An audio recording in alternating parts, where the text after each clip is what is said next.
Good morning. Good morning. Now, what can I help with today? Basically, I wanted to talk to you about my labia. I feel that it's basically too long. Okay. Is it a consideration just purely from the looks point of view, or are the long labia giving you any sort of functional problems? I am having a few issues because I cycle. It's just uncomfortable. Yeah, all right, so the pressure on the area is just uncomfortable.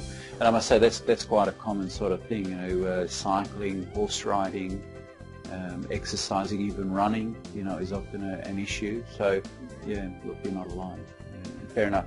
Now, labia are a pretty variable piece of anatomy, all right, so there's a lot of different looks to the labia that are in fact normal, all right, but at the end of the day, you know, if you're not happy with the way you look, then, you know, certainly surgery can help, you know, and change the look of your labia.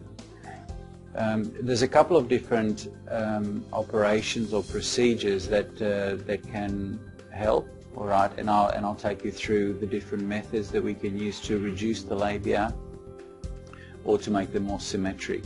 All right, and I'll explain the differences and again what the differences are, what the advantages are, what the downsides are as well. All right, because you need to have a good understanding of how they compare.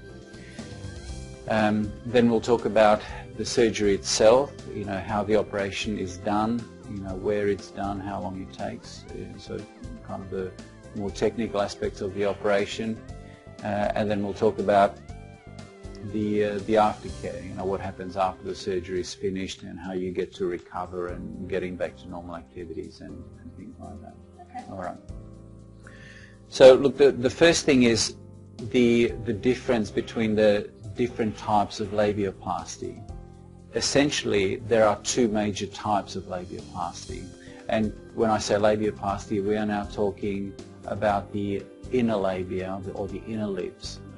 You know, the outer lips we sometimes operate on as well, but it's just not as common. All right, so I understand we're talking about the inner labia. Yeah. Now, probably the commonest, or I should say the oldest operation or the oldest method of reducing the labia is the trimming operation. And essentially what that involves is looking at the outside rim or edge of the labia and physically trimming it down so that we're shortening the length of the labia. All right. This is a relatively straightforward procedure that can be done under local anesthetic or under general. But as I say, it just involves the trimming or shortening of the edge. Okay. All right. Now, it's a simple and short operation, but it does have drawbacks. All right. The main drawbacks of this operation is that it puts the scar, or the stitches, and ultimately the scar on the very top of the labia. Yeah. All right. So in terms of visibility, it's just not a very well hidden scar. It's right on top of the labia, and it tends to sort of blunt the labia and doesn't make it look very natural. All right. So generally speaking, I don't prefer to do that operation. All right. It's still done commonly, but I think it has major drawbacks that make it unsuitable for a lot of women. All right. One other downside of doing that operation is that the trimming of the edge of the labia in fact cuts through all of the nerves that give you sensation in the labia and really in the whole genital region. All right. And cutting through the nerves, you know, creates the possibility of giving you painful scars in the labia. All right. Painful scars in the labia is potentially a serious complication because it can affect your sex life. Yeah. All right. So that's another reason I tend not to do that operation. Okay. All right. I'll show you exactly how it's done on a diagram in a minute, and also show you the type of result, the type of look that it can give you. All right. And you can kind of make up your mind whether, you know, it's something that you like or not really. All right. The other operation, or the alternative to the trimming, is what's called the wedge operation. All right.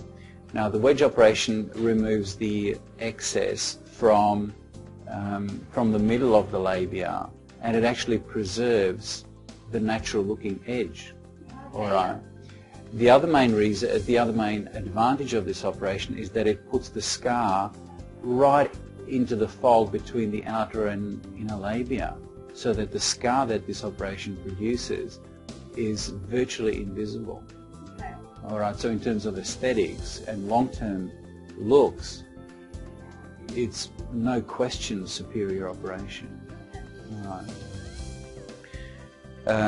And the third major advantage of the wedge operation is that it doesn't disturb the nerves to the labia nearly as much. Okay. All right. You know, I tend to leave the nerves to the edge of the labia intact and undisturbed, so that it shouldn't interfere with your sensation, and it should decrease your risks of getting painful scars. Okay.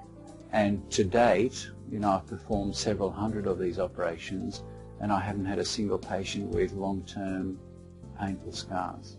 All right, so that's obviously an important part of it. Now let's talk about how the operation is physically performed. It's an operation that takes about between 60 and 90 minutes to do. All right, we generally do it under either sedation or general anaesthetic. The labia are marked out, and then we put local anaesthetic in as well. All right, so that when you wake up, again, you don't have any pain because the local anaesthetic is still working. Once the tissue is trimmed, once the reduction is done, we put stitches in. All right, obviously the incisions have to be stitched up, and it's all done with self-dissolving sutures. All right, so that you don't have to come back and have stitches physically removed. All right, they just dissolve over a period of about 4 weeks. Okay, brilliant.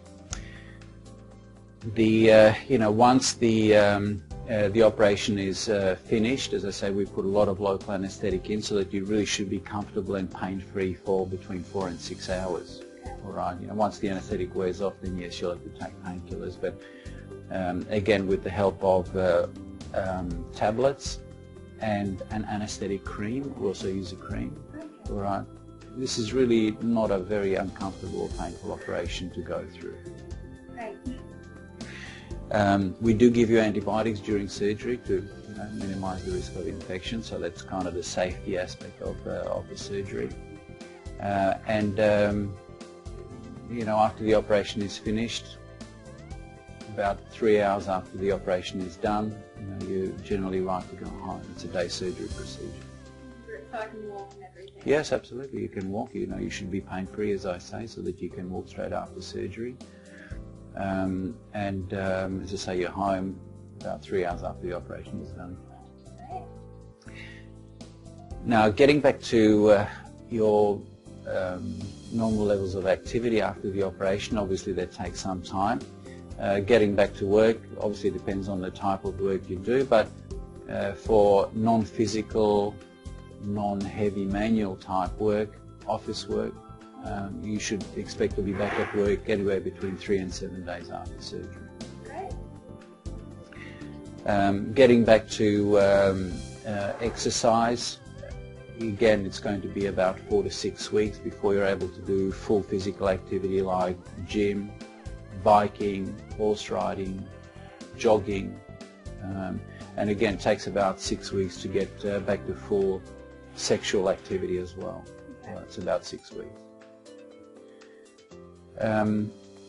Once you've gone through the 6-week healing period, you really should be completely back to normal.